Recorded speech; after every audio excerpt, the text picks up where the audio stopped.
My name is Amanda Wilson and I am 34 years old. Our annual family camping trip to Blackwater Forest was supposed to be a chance to reconnect with my parents and my brother Brian's family. That morning I took my 10-year-old daughter Lily for a short nature walk to explore. When we returned, everything was gone. The people, the tents, the food, the cars. Just an empty campsite with a note on a small wooden table. This is for the best. Trust me. My own family had left us to die in the wilderness. Before I tell you how we survived 10 days alone in the forest, drop a comment saying where you are watching from and subscribe to hear more incredible survival stories. Living in Portland as a single mother had never been easy, especially after my divorce 3 years ago. My ex-husband moved across the country for a job opportunity, leaving me to raise Lily alone with only sporadic child support payments that never seemed to arrive on time. I had always been the black sheep of my family, constantly living in the shadow of my brother Brian.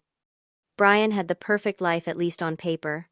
A successful attorney with a beautiful house in the suburbs, married to Rachel, who somehow maintained her fitness influencer physique, despite having 2 children, Tyler and Megan, both straight-A students and sports stars at their private school. My parents, Margaret and Robert, had never tried to hide their preference for Brian and his accomplishments. Their refrigerator was plastered with photos of his family vacations and the grandchildren's trophies, while my occasional art show invitations were buried under grocery lists and appointment reminders. 2 years ago, I made the decision to leave my stable but soul-crushing corporate job to pursue a career in art therapy working with traumatized children. The pay cut was significant, but the fulfillment I found in helping children express their emotions through creativity was worth eating ramen noodles twice a week. My parents and Brian, however, saw it differently. "You are making another impulsive decision, Amanda," my mother had said during our weekly Sunday dinner, her lips pursed in that familiar way that always made me feel 6 years old again. "How will you provide stability for Lily when you can barely pay your rent?" Lily had always been sensitive, more attuned to emotions than other children her age. She inherited my artistic temperament and intuitive nature, which made her perceptive, but also vulnerable to criticism. We shared a special bond that sometimes excluded others, a private language of inside jokes, and knowing glances that seemed to particularly irritate Brian. "You are raising her to be just as flaky as you are," he had told me once, after Lily had a meltdown at a family gathering when the noise and chaos became too overwhelming for her. "That new age parenting style of yours is creating a child who will never function in the real world." I had almost canceled the annual camping trip this year after that particular incident, but Lily had been looking forward to seeing her cousins. Despite their parents, Tyler and Megan were good kids who treated Lily kindly, and I did not want to deprive her of family connections just because my relationship with my brother was strained. Blackwater Forest National Park was about 5 hours from the nearest town, a remote wilderness area with stunning natural beauty but extremely spotty cell service. My father had been coming here since he was a boy and insisted on continuing the tradition with his grandchildren. The isolation had never bothered me before. In fact, I had always appreciated the chance to disconnect from technology and reconnect with nature. The first 2 days of the camping trip were tense, but relatively normal. Brian made snide comments about my ancient Honda Civic struggling up the mountain roads. My mother questioned why Lily did not participate in any team sports like her cousins. My father spent most of his time teaching Tyler how to fish, barely acknowledging Lily's existence, except to tell her to be careful around the campfire as if she were a toddler instead of a responsible 10-year-old. But there were strange moments that should have raised my suspicions. Hushed conversations between my parents and Brian would abruptly stop when I approached. I caught Brian taking detailed photographs of all the hiking trails surrounding our campsite, studying the maps with unusual intensity. And my parents were being unusually attentive to Lily, asking her questions about school and friends in a way that seemed forced and uncomfortable. On the third morning, my mother approached me as I was making coffee over the campfire. "There is a beautiful waterfall about a mile north of here," she said, her voice casual but her eyes not quite meeting mine. "You and Lily should explore it this morning. The light is perfect for pictures this time of day." In retrospect, her suggestion should have triggered my warning bells. My mother had never encouraged my photography hobby before. But Lily had overheard and was already excited about the adventure, her eyes bright with anticipation as she grabbed her little collection bag for rocks and interesting leaves. "Can we go now, Mom?" she asked, already putting on her hiking boots. How could I have known that walking down that trail with my daughter would be the beginning of the most terrifying ordeal of our lives? The morning was crisp and beautiful, as Lily and I set out on the trail my mother had suggested. Sunlight filtered through the dense canopy of pine trees, creating dappled patterns on the forest floor. Lily skipped ahead of me, stopping occasionally to pick up interesting rocks for her growing collection. "Mom, look at this one. It has little sparkly bits in it," she exclaimed, holding up a piece of quartz with flecks of mica that caught the light. "Do you think it could have gold in it?" I smiled at her enthusiasm. "That is quartz with mica. It is beautiful, but not gold. Pop it in your bag and we can look it up in your geology book when we get back." Lily had been fascinated by rocks and minerals since she was 6 years old, declaring that she wanted to be a geologist when she grew up. Unlike my parents, who pushed Tyler and Megan toward more lucrative career paths, I encouraged Lily to follow her passions wherever they might lead her. As we continued along the trail, the sound of rushing water grew louder. The path narrowed and descended steeply, requiring us to hold onto tree roots for balance. After about 20 minutes, we emerged at a small clearing where a magnificent waterfall cascaded down a series of rocky ledges into a clear pool below. "Wow," Lily breathed, her eyes wide with wonder. "It is like something from a fairy tale." We spent nearly 2 hours at the waterfall, taking photos, collecting interesting pebbles from the water's edge, and just sitting in peaceful contemplation of the natural beauty surrounding us.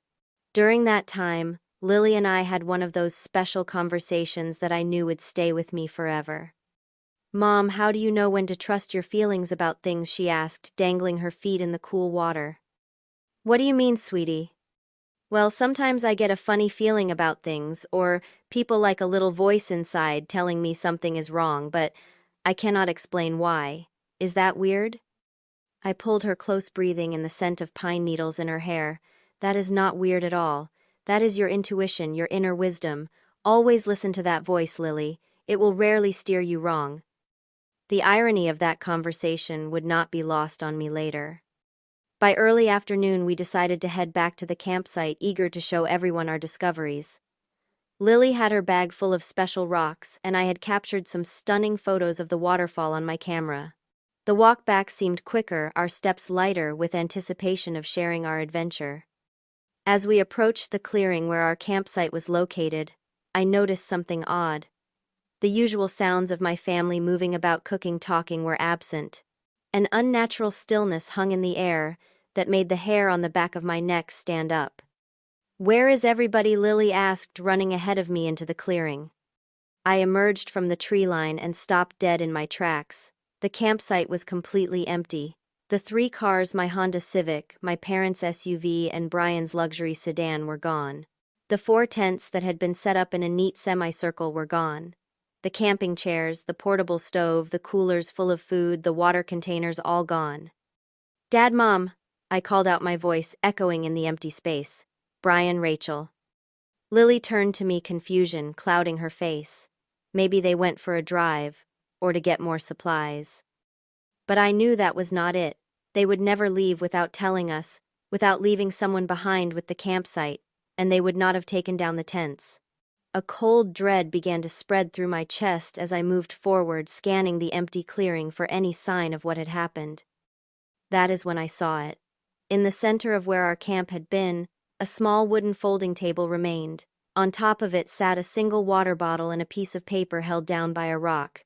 My hands trembled as I picked up the note and read the words written in my brother's neat handwriting. "Amanda, this is for the best. Trust me, you need to learn self-reliance. We will come back in 2 weeks. Brian." "Mom, what does it say?" Lily asked, her voice small and frightened as she watched my face drain of color. I could not bring myself to show her the note. How could I explain to my 10-year-old daughter that our family had deliberately abandoned us in the wilderness, that her uncle, grandparents, and aunt had packed up everything and driven away, leaving us with nothing but a single bottle of tea polandation, water, and a cryptic message.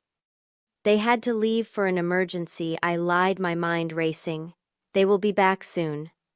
Lily's eyes filled with tears, but they took our tent, and all our food, and my backpack with my books. I pulled out my phone, already knowing what I would find. No service. We were 5 hours from the nearest town in dense forest, with no cell reception. I remembered my father mentioning that the ranger station was closed this season due to budget cuts. There would be no regular patrols. For a brief, desperate moment, I considered the possibility that this was some kind of cruel joke, that Brian and my father were hiding in the woods waiting to jump out and laugh at how easily frightened we were. But as the sun began to sink lower in the sky, casting long shadows across the empty campsite, reality set in. This was no joke. They had left us to die. As darkness fell, I scrambled to create some kind of shelter from branches and leaves, trying to remember anything I had ever learned about wilderness survival. Lily had stopped asking questions, her silence more heartbreaking than her tears. We huddled together under our makeshift lean-to as the temperature dropped and a light rain began to fall. "Why would they do this, Mom?" she finally whispered, her small body shivering against mine. I had no answer that made sense. No explanation that would not terrify her more than she already was, so I held her tighter and promised her something I had no right to promise. "We are going to be okay. I will get us out of here." As the rain grew heavier and we lay on the cold, hard ground, I stared into the darkness, one thought repeating in my mind: how could my own family leave us here to die?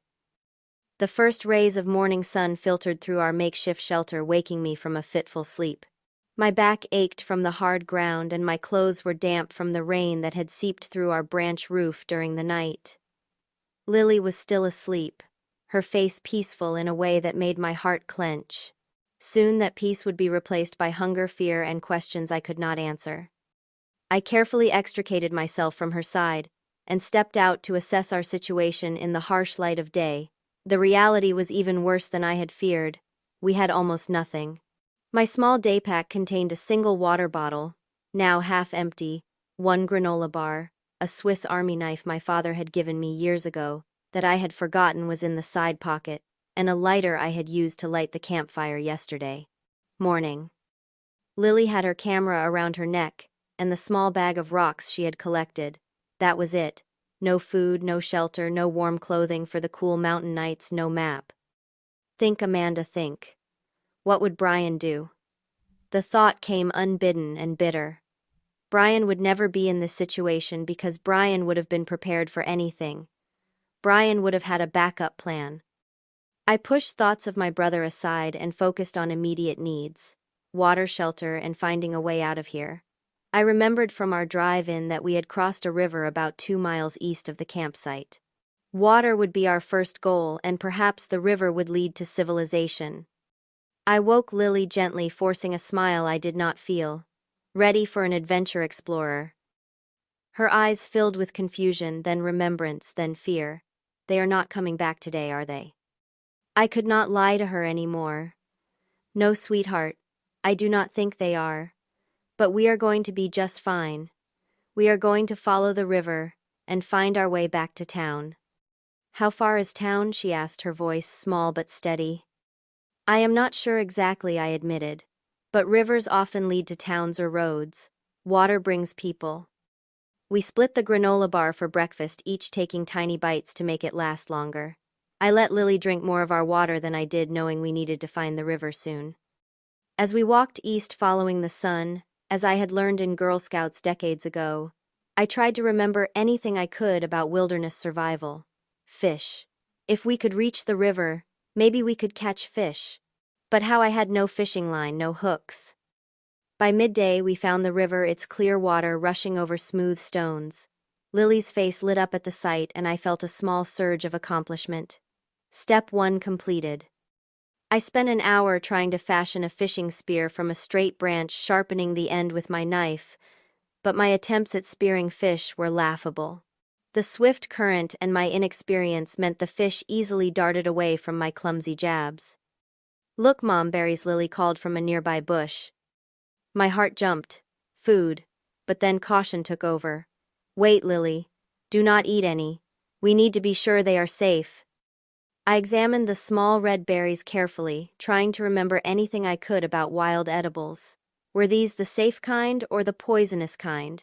With no way to be certain, I reluctantly decided we could not risk it. That afternoon, we focused on building a better shelter near the river. I showed Lily how to gather fallen branches and arrange them against a fallen log to create a lean-to structure. We collected leaves and pine needles to create a softer floor and to help insulate us from the cold ground. How do we know which way is north again? Lily asked as we worked.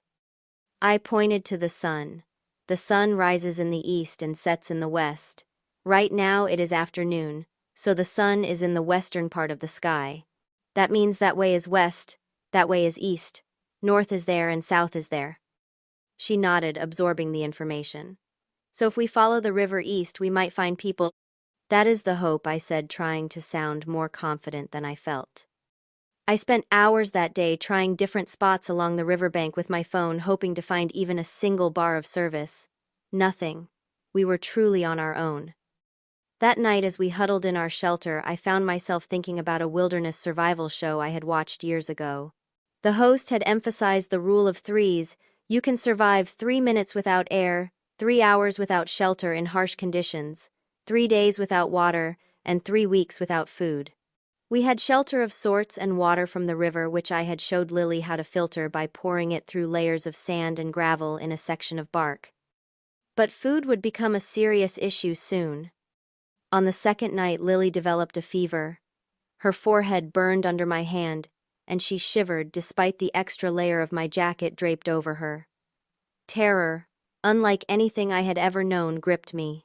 My child was sick in the wilderness with no medicine, no help, no way to call for rescue. I stayed awake all night, keeping watch and periodically wetting strips of my t-shirt in the cool river water to place on her forehead.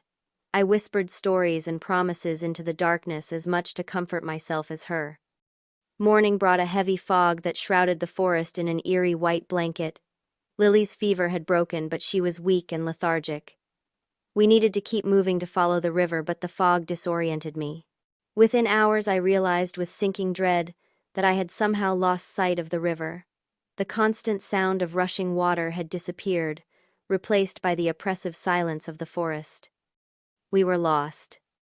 By the third day, hunger had become a constant companion, a gnawing emptiness that made it hard to think clearly.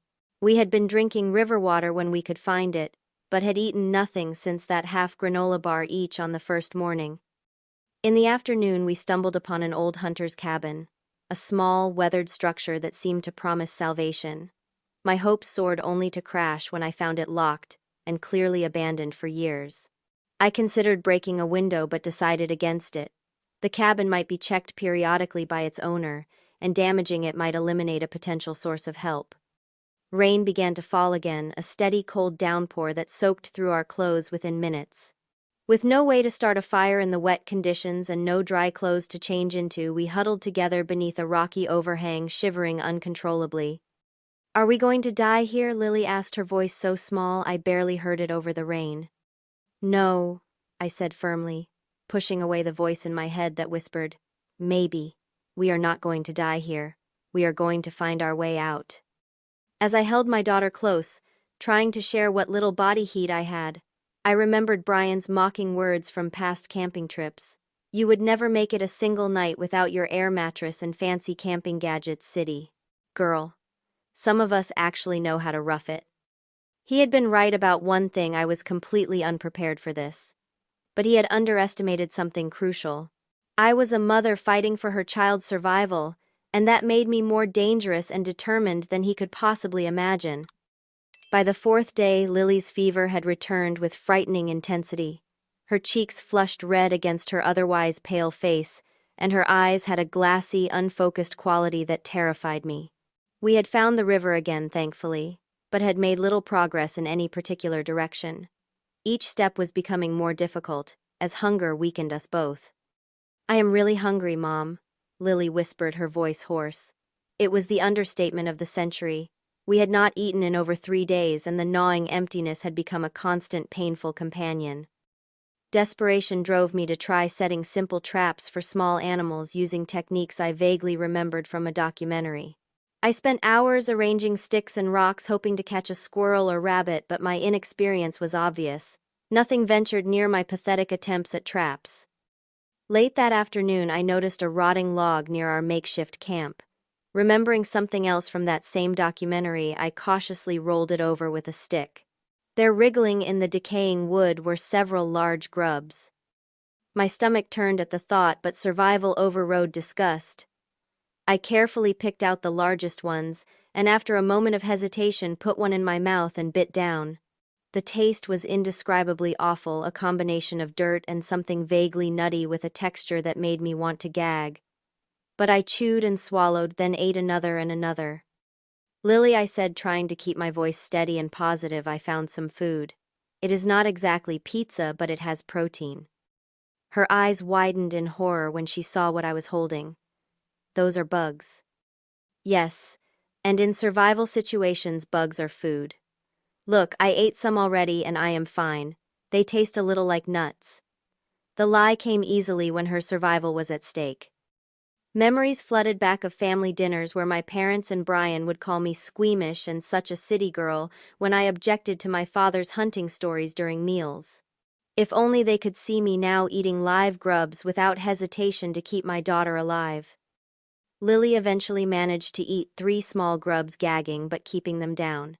It was nowhere near enough calories for a growing child, but it was something. I felt a small surge of triumph that quickly vanished as the sky darkened ominously. The storm that hit that night was violent, a thundering, raging beast that tore through the forest with malevolent force. Wind lashed at our shelter, eventually destroying it, completely forcing us to flee through the darkness to find new protection. Lightning split the sky in blinding flashes, followed by thunder so loud it seemed to shake the ground beneath our feet. We eventually took refuge under a rocky outcropping pressed against cold stone as rain pounded around us. Lily cried silently, her tears mixing with rainwater on her face. I held her close, murmuring reassurances. I did not believe myself. By morning, the storm had passed, but our situation had deteriorated further. The soles of my hiking boots had begun to separate after days of constant wet conditions, creating painful blisters on both feet. Each step became an exercise in endurance. Worse, I realized we had become completely disoriented during our nighttime flight from the storm. The river was nowhere in sight, and the dense forest looked the same in every direction. We spent hours walking only to discover our own footprints, confirming my worst fear: we were walking in circles. By the 6th day, exhaustion and hunger had begun to play tricks on my mind. Several times I thought I heard voices calling our names, only to find nothing but silent trees when I turned toward the sound. Lily had become too weak to walk far, requiring frequent rest breaks. Her once vibrant face was now gaunt, her eyes sunken and dull. When she stumbled and could not get up again, I gathered her in my arms and carried her, ignoring the screaming pain in my blistered feet and exhausted muscles.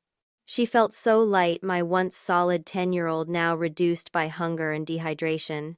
The thought that I might watch my child die in this forest because of my brother's cruelty fueled a rage that gave me strength I did not know I possessed. Later that day, I spotted a bush heavy with bright red berries. My hunger-clouded judgment nearly led me to pick them immediately, but something stopped me. A distant memory of a nature book Lily and I had read together. Those distinctive leaves, those bright red clusters, baneberry, highly toxic. We had nearly made a fatal mistake. The close call shook me deeply. How many other dangers lurked in this seemingly beautiful forest, waiting for our ignorance to become deadly? As if in answer to that question, we encountered a wild boar later that afternoon. The animal appeared suddenly from behind a thicket, its small eyes fixing on us with unmistakable aggression. I had always thought of pigs as somewhat comical animals, but there was nothing funny about the razor-sharp tusks and powerful bulk of the wild boar pawing at the ground before us. "Do not run," I whispered to Lily, slowly pushing her behind me. "Back away very slowly."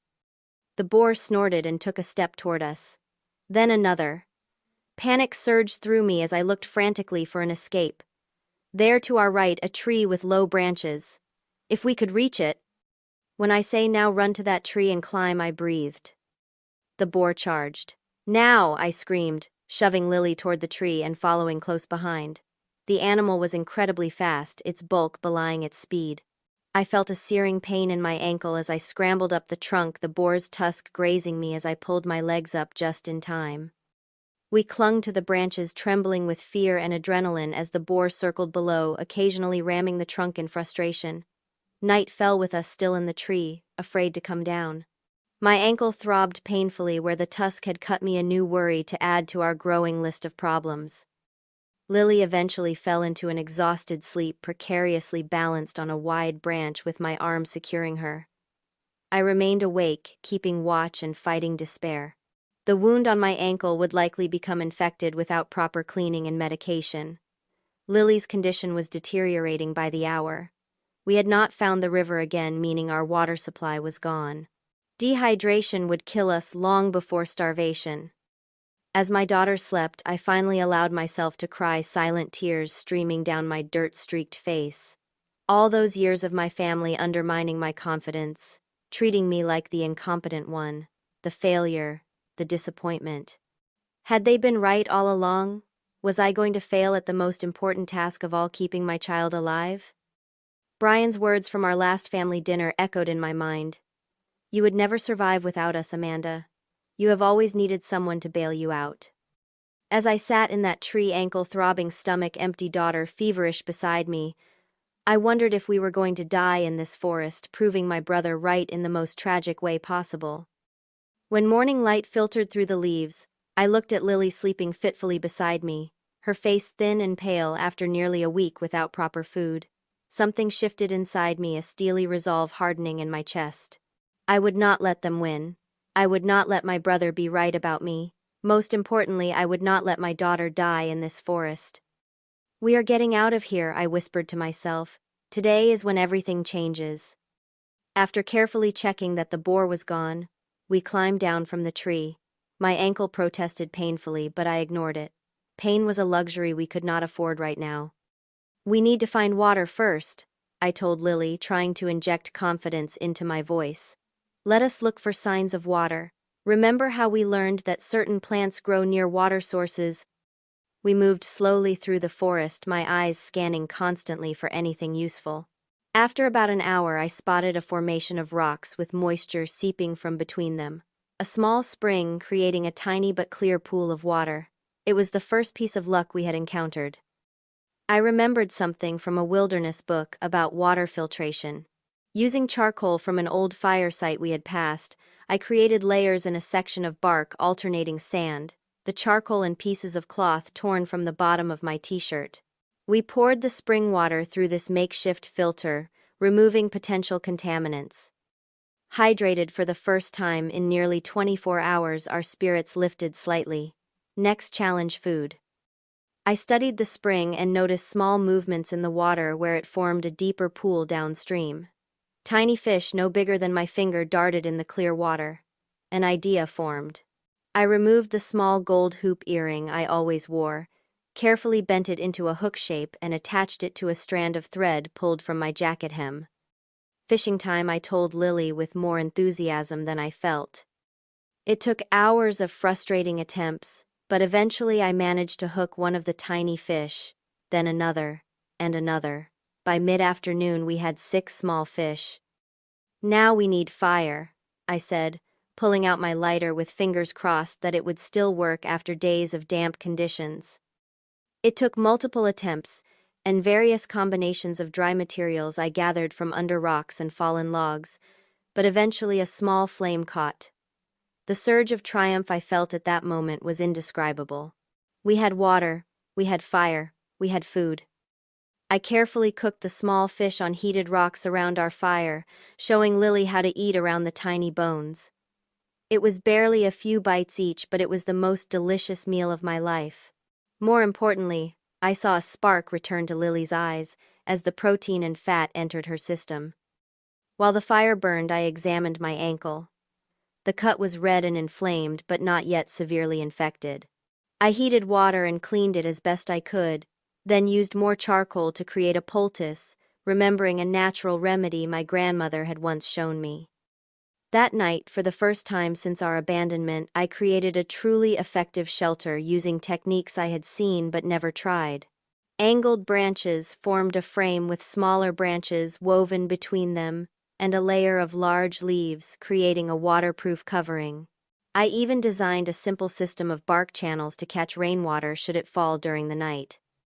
As Lily slept more peacefully than she had in days, I used a piece of charcoal to mark a large stone near our camp. I would not allow us to walk in circles again. From now on, we would mark our path clearly. The next morning brought another small victory. I discovered a patch of wild onions growing in a sunny, clearing, their distinctive smell unmistakable. Nearby, a bush heavy with small dark berries that I recognized from Lily's science book as safe and edible. We ate carefully, savoring each bite, using Lily's camera to document the plants so we could identify similar safe foods as we traveled. Lily's fever finally broke completely her strength, gradually returning with each small meal and good night's sleep in our improved shelter. I began teaching her survival skills, turning our desperate situation into adventure games to keep her spirits up. See if you can find 3 different safe plants like I showed you, I challenged her, or let us practice making a signal fire with green leaves to create smoke. On the 8th day, we climbed a tall hill that provided a better vantage point of our surroundings. From there, I spotted something in the distance that made my heart leap, a straight line cutting through the forest that had to be a road. Using charcoal on a piece of flat tree bark, I created a crude map of our location and the direction of the road. I estimated it was about 5 miles away, a challenging but not impossible distance in our weakened state. As we descended the hill, Lily suddenly froze, pointing to the ground. "Mom, look," she whispered. Fresh tracks in the soft earth, large paw prints with distinctive claw marks. Mountain lion.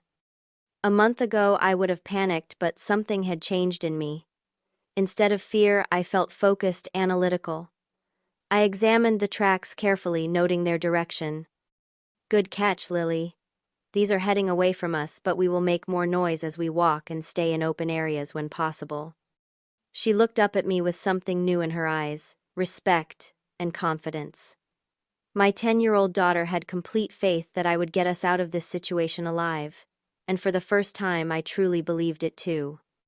That night I used the remaining daylight to fashion sturdy walking sticks for both of us, carefully smoothing the wood with my knife and hardening the tips in the fire. These would help with the difficult terrain and provide some protection if needed.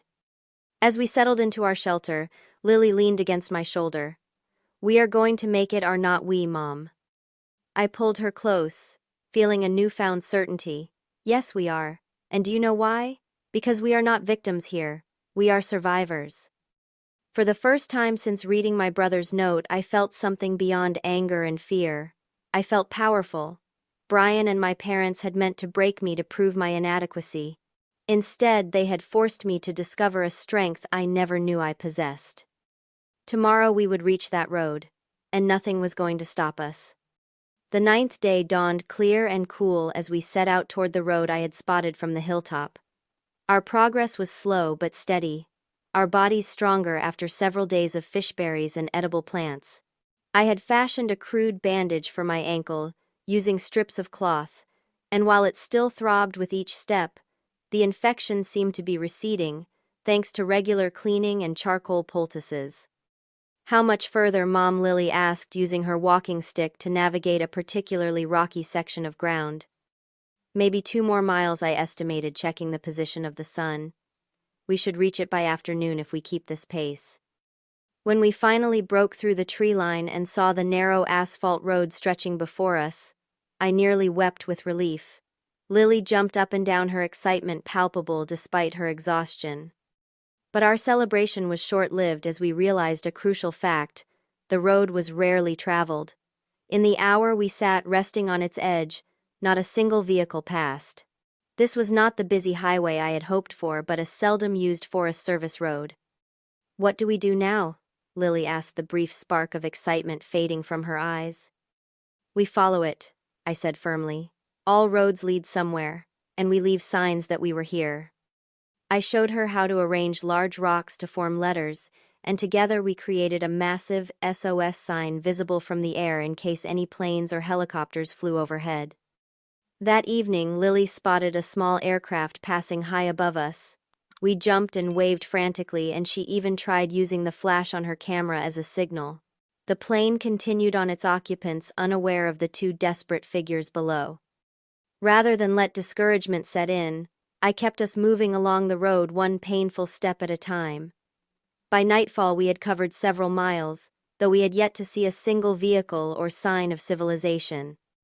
Just a little further, I kept saying as much to myself as to Lily. Just a little further. On the morning of the 10th day, we rounded a bend in the road and spotted a structure in the distance. As we drew closer, I recognized it as an old gas station, its weathered sign barely legible. "People," Lily cried, finding a burst of energy to run ahead. But as we approached, my heart sank.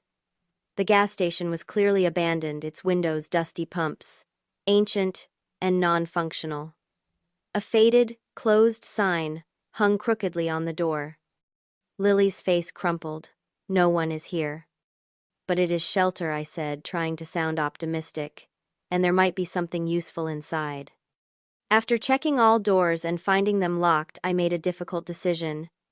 Using a rock, I broke a small window at the back of the building and carefully cleared the glass so we could climb through. The interior was musty and thick with dust, but it was the first proper shelter we had seen in 10 days. Old shelves stood empty except for a few faded packages of beef jerky long past their expiration dates. I checked them carefully and determined they were still sealed and likely safe enough in our desperate situation. As Lily eagerly chewed the tough leathery jerky, I explored further and found an ancient landline phone on the counter. My hands trembled as I picked up the receiver, but as expected, there was no dial tone. The phone line had been disconnected years ago.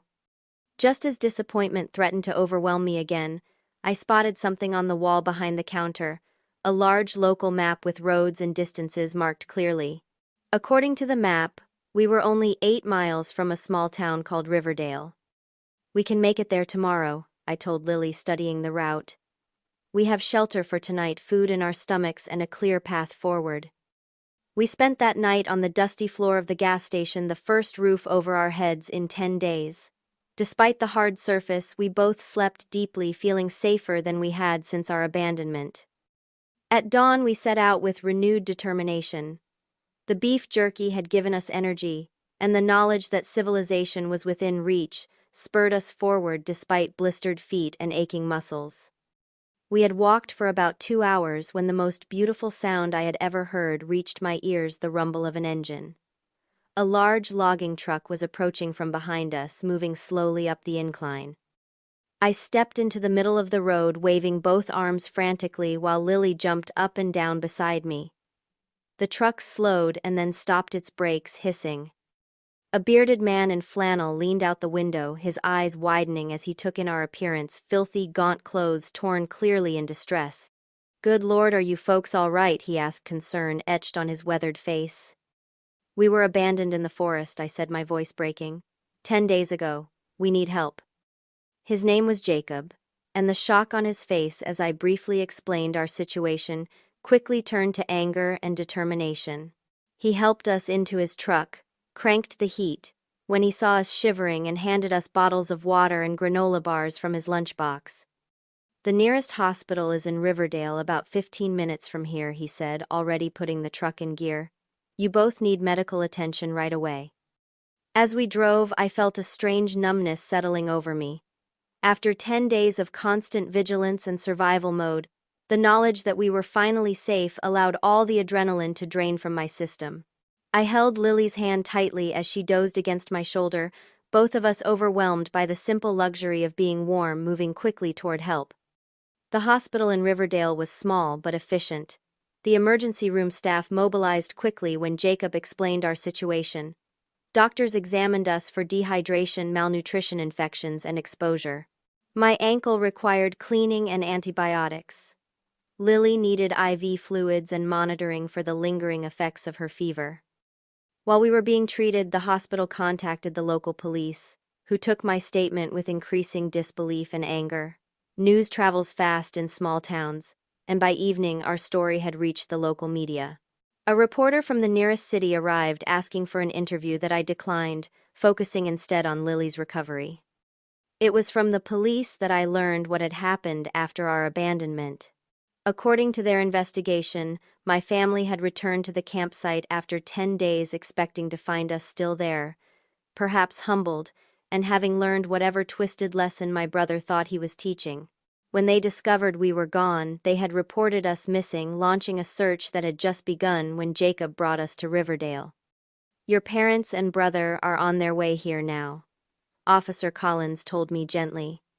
They have been informed that you are safe, but also that they are facing serious charges. A storm of emotions raged through me at this news relief that the ordeal was truly over rage at their cruelty, bitterness, at their assumption that we would simply wait for rescue, and a strange, fierce pride that we had saved ourselves. 3 hours later they arrived. My parents entered the hospital room first, my mother's face streaked with tears, my father looking ashen and 20 years older. Brian and Rachel followed my brother, unable to meet my eyes, his usual confidence completely shattered. Amanda, my mother sobbed, moving toward me. Thank God you are safe. I held up a hand, stopping her approach. Do not come near us, I said, my voice steady and cold. Explain yourselves. Now. A flood of excuses and explanations poured out, each more unbelievable than the last. Brian claimed it was supposed to be just an overnight lesson in self-reliance, that they were going to return the very next day, but got delayed when my father had chest pains and needed to be checked at a hospital. We tried calling the ranger station to check on you, my father insisted, but no one answered. You knew the station was closed, I replied flatly. You told us that yourself before the trip. My mother claimed they had left more supplies than just one water bottle, that there must have been a mistake or animals had taken them. Rachel, to her credit, looked genuinely horrified, and admitted she had tried to stop the plan but had been overruled. It was just supposed to be a wake-up call, Brian finally said, his voice barely audible, to show you that your lifestyle choices were making you and Lily vulnerable. I never meant for you to be in real danger. The rage I had suppressed for days erupted. You left a 10-year-old child in the wilderness with no food, no shelter, no way to call for help. She nearly died, Brian. We both nearly died. What kind of monster does that to their own family? Officer Collins, who had been standing quietly in the corner, stepped forward. Mr. Wilson, Mrs. Wilson, your son and daughter-in-law are facing charges of child endangerment and criminal abandonment. We will need you all to come to the station to make formal statements. As they were led away, Brian looked back, once his face a mask of shame and regret. Amanda, I am so sorry. I never thought. That is right, I cut him off. You never thought I could survive without you. You were wrong. In the days that followed, our story made national headlines. Wilderness hero mom saves daughter after family abandonment. Read one. 10 days in hell, mother and daughter abandoned by family survive against all odds, proclaimed another. Brian's prestigious law firm placed him on immediate leave pending the criminal investigation. My parents faced public shame and potential charges for their role in the abandonment. Meanwhile, Lily and I became reluctant celebrities, though I declined all interview requests, focusing solely on our recovery. The one thing I made absolutely clear to everyone, from police to hospital staff to the social worker assigned to our case, I would never allow my family near Lily again. Whatever their intentions, whatever their excuses, they had crossed a line that could never be uncrossed. They had gambled with my child's life to prove a point, and I would never ever forgive that betrayal. The physical recovery came first. 3 days in the hospital treated the immediate effects of our ordeal: dehydration, malnutrition, my infected ankle, and the myriad cuts, bruises, and insect bites that covered our bodies. But the deeper healing, both physical and emotional, would take much longer. Once we were released from the hospital, a victims assistance program helped us secure temporary housing in Riverdale, while the legal proceedings against my family began. The district attorney ultimately charged Brian with child endangerment and criminal abandonment, serious felonies that could result in prison time. My parents faced lesser but still significant charges for their roles as accomplices. In a plea deal, that I reluctantly accepted for Lily's sake to spare her testifying in court, Brian received 5 years probation, 1,000 hours of community service, and mandatory therapy. My parents received similar probation terms and community service. All three were ordered to pay significant restitution that would be placed in a trust for Lily's education. The legal consequences, however, were just the beginning of what they lost. Brian's law firm, unwilling to be associated with such a scandal, asked for his resignation. My parents' standing in their community was destroyed. The courts granted my petition for a permanent restraining order, legally keeping them away from Lily and me. But while they lost much, I discovered I had gained something invaluable, an unshakable confidence in my own resilience and capabilities. During our recovery, I began sketching. At first, it was just to process the trauma rough drawings of the forest, the shelters we had built, the tools we had fashioned from nothing. But as the weeks passed, those sketches evolved into a powerful series of artworks, exploring themes of survival, abandonment, and rebirth. A local gallery owner saw my work and offered me a small exhibition. To my surprise, the show sold out completely, with several pieces acquired by a prominent collector who commissioned more. For the first time in my adult life, my art was not just personally fulfilling but financially viable. The money from the art sales and the restitution fund allowed us to move away from Portland, away from the shadows of my family's influence. We found a small house near the coast where the sound of waves replaced the whispers of trees in our nightmares. Lily, remarkably resilient as children often are, seemed to process the trauma through action. She joined a wilderness education program for young people eager to learn proper survival skills and outdoor techniques. The shy, uncertain girl who had entered that forest was gone, replaced by a confident, capable young person who now taught other children how to identify edible plants and build emergency shelters. "Remember when we thought those red berries might be safe to eat?" she asked me one afternoon as we hiked along coastal trails, now well equipped with proper gear and emergency supplies. And they turned out to be baneberry. I am going to teach my wilderness group about that tomorrow. My heart swelled with pride at her transformation. The experience that could have broken her had instead revealed her strength, just as it had mine. 6 months after our ordeal, I received a letter from Brian. I almost burned it unopened, but finally decided to read it, needing to understand how my own brother could have done something so unthinkably cruel. His words, penned from the therapy sessions the court had mandated, revealed a lifetime of jealousy I had never fully recognized. He admitted to resenting the special bond Lily and I shared, so different from his more formal, achievement-oriented relationship with his own children. He confessed to feeling threatened by my unconventional choices and the freedom with which I lived my life despite having less material success than him. "I wanted to prove you needed us," he wrote. "I never imagined you would not only survive but thrive. I will spend the rest of my life trying to make amends for what cannot be forgiven." I did not respond to his letter. Some betrayals go too deep for forgiveness, at least in the near term. But I did not hate him or my parents anymore. Hatred required energy. I preferred to invest in rebuilding our lives. My parents attempted their own reconciliation through family therapy sessions, which I attended separately from them. The therapist helped me understand that they had been manipulated by Brian's authority and confidence, falling into the same pattern of deferring to him that had characterized our family dynamics for decades. It did not excuse their actions, but it helped me contextualize them. On the 1-year anniversary of our abandonment, Lily and I did something that shocked everyone who knew our story. We went camping. Not in Blackwater Forest and not alone, but with a guided group in a national park. It was time to confront our fears and reclaim the wilderness on our terms. That first night, sitting by a properly built campfire with appropriate safety measures in place, Lily looked up at the star-filled sky and said something I will never forget.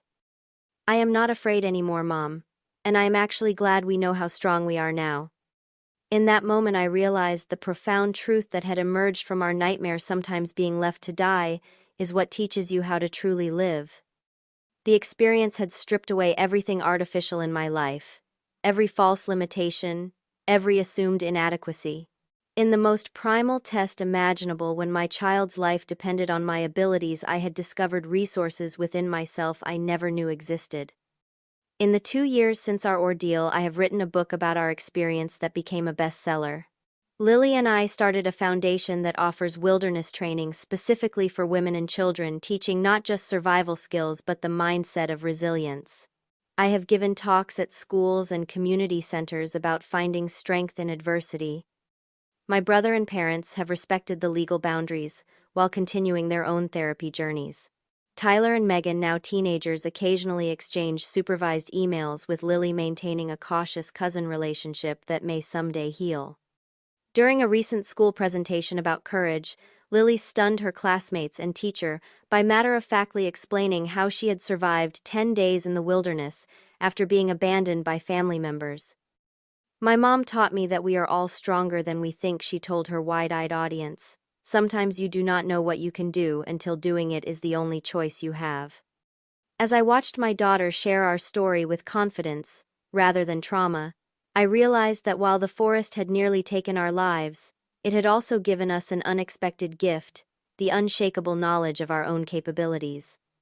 Today, as I teach other mothers and daughters how to build a fire together, I see the same transformation in their eyes that I experienced in that forest. The realization that they are not defined by others' expectations or limitations, that they contain within themselves everything needed to survive and thrive. What do you think about the actions my family took? Have you ever discovered strength in yourself during a difficult situation that surprised you? Share your thoughts in the comments below. And if this story touched you, please like, subscribe, and share it with someone who might need to be reminded of their own inner strength. Thank you for listening to my journey, and remember, the wilderness inside you is more powerful than any forest you might face.